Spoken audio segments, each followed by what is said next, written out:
Bismillahirrahmanirrahim. Assalamu alaikum student. First year chemistry MCQs of St. Lawrence College preliminary examination. इस lecture में हम इस topic को discuss करेंगे। सेंट लॉरेंस कॉलेज का जो पेपर है उसमें MCQs 43 MCQs, और जैसे कि हम इस एक सिलसिले को चला रहे हैं जिसमें हम MCQs डिस्कस कर रहे हैं ताकि मैक्सिमम हमारी प्रिपरेशन हो जाए जो हमारा 50% पोर्शन है उसकी। तो शुरू करते हैं, लेकिन वीडियो को लाइक करना मत भूलिएगा और चैनल को सब्सक्राइब करना मत भूलिएगा। शुक्रिया।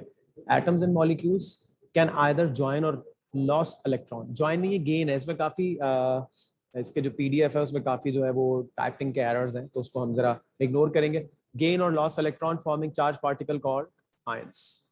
एटम और मॉलिक्यूल इलेक्ट्रॉन लॉस करते हैं और गेन करते हैं और चार्ज पार्टिकल्स बनाते हैं जिनको हम क्या कहते हैं, आयंस कहते हैं।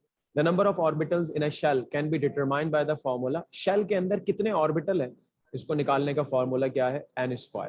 Empirical formula for glucose is, इसके लिए पहले तो ग्लूकोज का मॉलिक्यूलर फार्मूला पता होना चाहिए हमें, और वो क्या होता है C6H12O6। ठीक है जी, this is the molecular formula of glucose. Simplify कर लो 6 के टेबल से, तीनों को सॉल्व कर लो, आंसर क्या आ जाएगा हमारे पास, CH2O। So the empirical formula of glucose is CH2O। और आसान सा तरीका क्या है कि जो भी मॉलिक्यूलर फार्मूला है किसी भी कंपाउंड का, उस मॉलिक्यूलर फार्मूला का सिंपलेस्ट रेशियो निकाल लो। अगर निकलता है तो वही एम्पेरिकल फार्मूला होगा। अगर सिंपलेस्ट रेशियो नहीं निकल रहा तो जो मॉलिक्यूलर फार्मूला है बेटा वही एम्पेरिकल फार्मूला भी होगा। ठीक है जी, ओके। नाउ नेक्स्ट MCQ की तरफ बढ़ेंगे।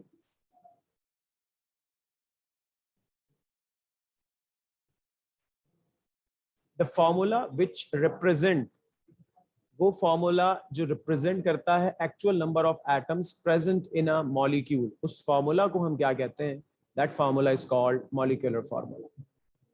980.0 हैव 4 सिग्निफिकेंट फिगर्स। इसमें 4 सिग्निफिकेंट फिगर हैं। Which molecule has trigonal planar geometry, जिसमें इलेक्ट्रॉन पेयर्स 3 होते हैं, और बोरॉन ट्राइफ्लोराइड वो है जिसमें 3 इलेक्ट्रॉन पेयर्स होते हैं, कोई लोन पेयर नहीं होता, तीनों के तीनों बॉन्ड पेयर हैं, बॉन्ड पेयर्स हैं, तो इसीलिए इसकी ज्योमेट्री ट्राइगोनल प्लेनर है। The amount of product obtain और calculated from balance chemical equation is, theoretical yield होता है, ये फील्ड नहीं है बेटा, यील्ड है, YIELD, थ्योरेटिकल यील्ड है। Mg+2 Z जिसका 12 है इज आइसो इलेक्ट्रॉनिक विथ। देखें बेटे, Z12 का मतलब है इसके पास 12 इलेक्ट्रॉन थे, लेकिन +2 चार्ज का मतलब है 2 इलेक्ट्रॉन लॉस, तो Mg+2 के पास टोटल इलेक्ट्रॉन कितने हैं, 10। तो हमें अब इनमें से देखना है 10 इलेक्ट्रॉन किसके पास है। कैल्शियम में 20 थे, 2 चले गए तो 18, ये नहीं हो सकता आंसर। सोडियम में 11 थे, 1 चला गया तो 10, यही हमारा आंसर है। दूसरा ही ऑप्शन मिल गया तो अगले ऑप्शन चेक करके टाइम वेस्ट नहीं करेंगे। फिर अगला MCQ है बीटा रेज आर। ये बीटा रेज क्या होती है, तो अगर अब मैं आपको याद दिलाऊं, alpha rays, beta rays, gamma rays, ये हमारे पास रेडियो एक्टिव रेज होती हैं। अल्फा रेज हीलियम न्यूक्लियाई होते हैं, 2 प्रोटॉन 2 न्यूट्रॉन से बनती है। बीटा रेज इलेक्ट्रॉन होती हैं और गामा रेज एनर्जी होती है। The number of waves travel पर सेंटीमीटर इज वेव नंबर। ठीक है ना, 1 सेंटीमीटर में या 1 मीटर में जो वेव्स होती हैं वो क्या होता है, wave number. Which of the following molecule has 2 pi bonds, ये पाई बॉन्ड्स है, किसमें 2 पाई बॉन्ड है, तो CH4 सारे सिंगल बॉन्ड्स होते हैं, सारे सिग्मा बॉन्ड्स। C2H4 इसमें एक डबल बॉन्ड आ गया और डबल बॉन्ड में एक पाई बॉन्ड होता है। C2H2 इसमें ट्रिपल बॉन्ड आ जाता है, और ट्रिपल बॉन्ड में जनाबे वाला 2 अदद पाई बॉन्ड होते हैं, इसीलिए इसका आंसर क्या है, C2H2। याद रखें, अगर 2 पाई बॉन्ड है तो एक ट्रिपल बॉन्ड में 2 पाई बॉन्ड होते हैं, और डबल बॉन्ड में एक सिग्मा बॉन्ड और एक पाई बॉन्ड होता है। The surface tension of liquid is independent of, independent मतलब सरफेस टेंशन इस पर डिपेंड नहीं करती किसी भी लिक्विड की, तो इसका जवाब है amount of liquid. Amount of liquid पे सरफेस टेंशन डिपेंड नहीं करती। उसके बाद if R, T, M, V and P are gas constant, T temperature, molar mass, volume और प्रेशर है, तो डेंसिटी का फॉर्मूला क्या होगा, तो भाई according to general gas equation जब हम डेंसिटी का फॉर्मूला निकालते हैं, जर्नल गैस इक्वेशन क्या होती है, PV is equal to NRT। मैं आपको छोटी सी कैलकुलेशन यहाँ करके बताता हूँ। PV is equal to NRT। ठीक है, we all know that N किसके बराबर होता है, मास इन ग्राम अपॉन मॉलिक्यूलर मास, तो ये हो जाता है फिर PV is equal to mass के लिए small m r t upon v। Mass upon volume क्योंकि डेंसिटी के बराबर होता है तो इसीलिए ये फॉर्मूला फिर जब मैं वॉल्यूम को, सॉरी यहाँ पे एक मैंने मिस्टेक की है, m अपॉन कैपिटल M यानी कि मॉलिक्यूलर मास। उसके बाद अगर मैं इस मॉलिक्यूलर मास को यहां से दूसरी तरफ ले जाऊं और वॉल्यूम को इधर ले आऊं तो ये फॉर्मूला अब बन जाएगा Pm is equal to m upon v यानी कि mass upon volume into RT। क्योंकि मास और वॉल्यूम जो है वो डेंसिटी के बराबर होता है तो इसीलिए फॉर्मूला बनता है Pm is equal to dRT। तो डेंसिटी का फॉर्मूला होता है Pm अपॉन RT। RT को अगर यहां से ले आऊं तो इनमें से कोई सा भी ऑप्शन ठीक नहीं है। मैंने आपसे कहा शुरू में मिस प्रिंटिंग है इसमें कुछ, तो ये इसका असल फॉर्मूला बनेगा dm नहीं होगा, ये Pm upon RT। Pm upon RT density general gas equation के मुताबिक इस फॉर्मूले से निकलती है। The rate of diffusion of equal volume of HC and SO2 is, अब ये HC कोई गैस नहीं है, ये HE होगा, हीलियम। हीलियम का एटॉमिक मास 4 है और सल्फर डाइऑक्साइड का मॉलिक्यूलर मास हमें दिया हुआ है 64। कह रहे हैं इनके रेट ऑफ डिफ्यूजन बताएं। Grams law of diffusion R HE upon R SO2 is equal to molecular mass of SO2 upon molecular mass of helium। अब जनाबे वाला ये अंडर रूट में है दोनों मॉलिक्यूलर मासेस। 64 का रूट लेंगे तो हमारे पास क्या आ जाएगा 8, 4 का रूट लेंगे तो 2, 8 अपॉन 2 कितना होता है 4। तो इसीलिए इसका जवाब जो होगा वो होगा, इसका पूरा सॉल्व करना पड़ेगा, फॉर्मूला लिख दिया है मैंने 4:1। हीलियम का रेट ऑफ डिफ्यूजन या जो भी HC भी लिखा हुआ है मॉलिक्यूलर मास, क्योंकि हमें 4 दिया हुआ है तो उसका 4 होगा और उसके मुकाबले में जो सल्फर डाइऑक्साइड है उसका रेशियो 1 होगा। 4:1 is the right answer. Absolute zero -273.15 या 16, लेकिन दो ऑप्शन है। फिर वही मैंने आपसे कहा था इसमें कई जगह पे मिस प्रिंटिंग्स हैं, तो ये दोनों ही आंसर ठीक है इसमें। Which factor has no effect on balancing of chemical equilibrium? कौन सा फैक्टर केमिकल इक्विलिब्रियम पे कोई असर नहीं डालता? कैटलिस्ट कोई असर नहीं डालता। The oxidation number of sulfur in Na2H2O3 is +2। ये निकालना पड़ेगा और कैसे निकलता है इस पे आपको ऑक्सीडेशन नंबर की डिटर्मिनेशन आनी चाहिए, और इसको अगर आपको नहीं आती तो हमारे चैनल पे आप जाइए, सर्च कीजिए वीडियोस में ऑक्सीडेशन नंबर की डिटर्मिनेशन, वहां से आपको ये भी मिल जाएगी। उसके बाद 17 के बाद 18th MCQ पे अब जाएंगे। Bohr atomic radius for n is equal to 1 is 0.529 angstrom, जिसको बोहर्स रेडियस भी कहते हैं। Ice is the example of which crystal? Molecular crystal. Which one is intensive property? Viscosity, amount पे डिपेंड नहीं करती। Liquid rise in capillary tube due to the surface tension. Reaction in which hydrogen ion of acid combined with OH negative या hydroxide ion of base is called neutralization। Acid और base का reaction neutralization। At constant volume QV is equal to delta E। First chapter number 5 isochoric process, QV is equal to delta E। Work done इसमें 0 होता है और constant volume पे जो heat supply करते हैं वो change in internal energy के बराबर होती है। The shape of p orbital is, p orbital की shape कैसी होती है? डम्बल। s orbital spherical होता है, p orbital डम्बल होता है और f orbital complex होता है। The volume occupied by 1.6 gram of oxygen at STP is, formula बता चुका हूं आपको, V is equal to n into 22.41। ये हमारे पास फॉर्मूला है वॉल्यूम डिटरमाइन करने का STP पर। अब क्योंकि मोल तो दिए हुए नहीं है, मास दिया हुआ है 1.6 ग्राम, तो पहले मॉलिक्यूलर मास निकालेंगे। 1.6 ग्राम को हम डिवाइड करेंगे 32 से, 1.6 डिवाइडेड बाय 32, और फिर जो आंसर आएगा उसको हम 22.41 से मल्टीप्लाई कर देंगे। तो 1.6 को जब 32 से डिवाइड करेंगे क्या आंसर आएगा बेटे? 0.05।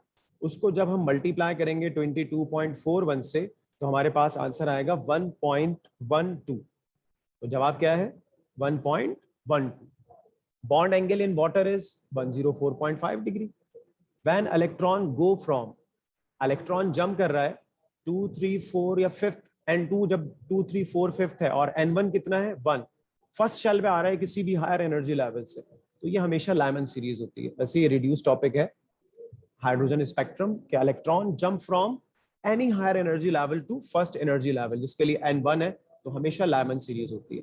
हैसेस law of constant heat summation includes final product, बस जो एंड प्रोडक्ट बन रहा है वो डिपेंड करता है, दो दो जगह दिया हुआ है फाइनल प्रोडक्ट, इनिशियली क्या है, क्यों है, कैसा है, किसी पर डिपेंड नहीं करता, सिर्फ और सिर्फ फाइनल प्रोडक्ट जो एंड प्रोडक्ट है वो कैसे बन रहा है, कितने स्टेप में बन रहा है, इससे मैटर नहीं करता, बस फाइनल प्रोडक्ट मैटर करता है।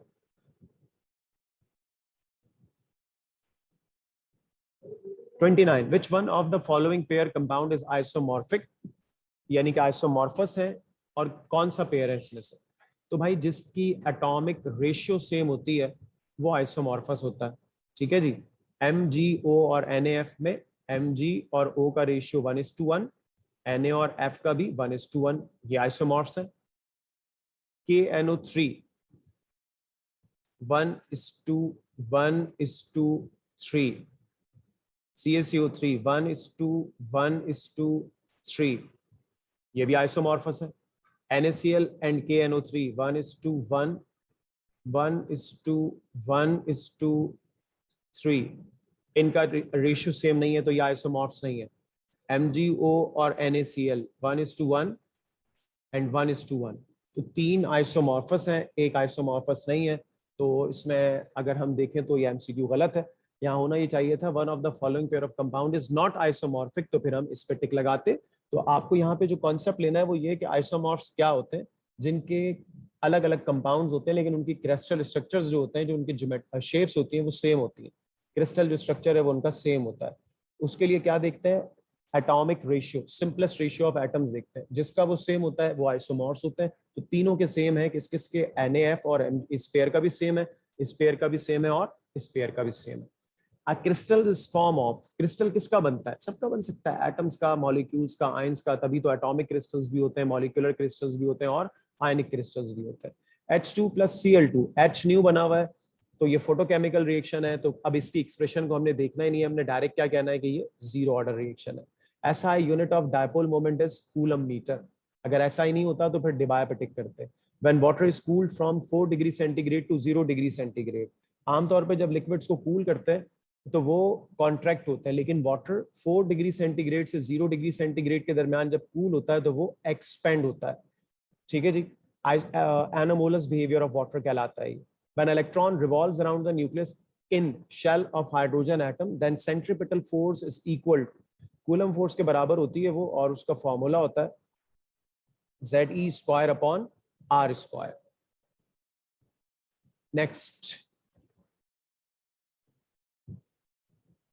the charge to mass ratio of electron is, electron का charge to mass ratio, J.J. Thomson was the scientist, one of the scientists जिन्होंने कैलकुलेट किया था, इसकी वैल्यू फिक्स है 1.758 एक्सपोनेंशियल 8 कूलम पर ग्राम।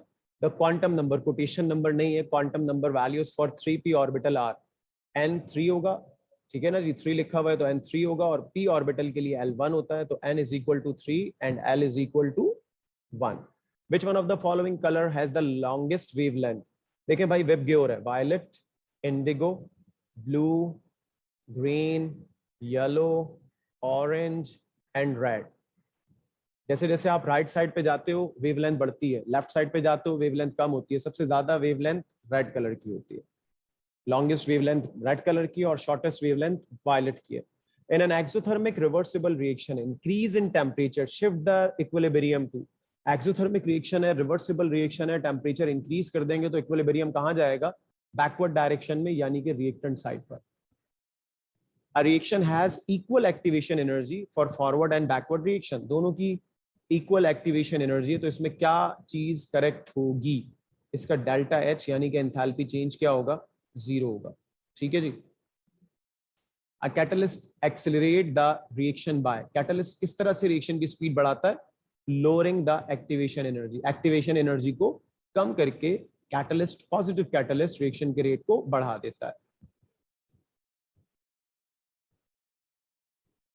Then last 3 MCQs 41, 42 and 43, the change in concentration of reactant और product per unit time is called. Reactant और product की concentration में पर यूनिट चेंज जो है वो क्या कहलाता है, रेट ऑफ रिएक्शन कहलाता है।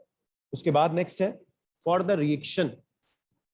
Reaction 2NH3 N2 + 3H2 the relationship between Kp is equal to Kc। यहां पर गड़बड़ हुई है, अगेन मिस प्रिंटिंग है। इस रिएक्शन के लिए कह रहे हैं कि Kp और Kc का क्या रिलेशनशिप होगा। तो अगर प्रोडक्ट के मोल ज्यादा होते हैं तो Kp बड़ा होता है, रिएक्टेंट के मोल ज्यादा होते हैं तो Kp छोटा होता है। यहाँ क्योंकि प्रोडक्ट साइड पे 1 और 3 4 मोल है तो Kp इसमें बड़ा होगा, तो आंसर है Kp is greater than Kc। Orbitals having same energy are called degenerated orbitals. So this is it about the MCQs of Saint Lawrence College paper. इसमें कई जगहों पे मिस प्रिंटिंग है, तो हमने कोशिश की है कि उसको करेक्ट कर सकें या उसको जो हम समझ रहे हैं उस हिसाब से इसके आंसर्स कर सकें। उम्मीद है आपको बात समझ में आ गई होगी। तो वीडियो को लाइक करना है, चैनल को सब्सक्राइब करना है और अपनी प्रिपरेशन ऐसे ही करते रहना है। अल्लाह हाफिज़। नेक्स्ट वीडियो में मजीद किसी कॉलेज के पेपर के MCQs या किसी टॉपिक के साथ हाजिर होंगे।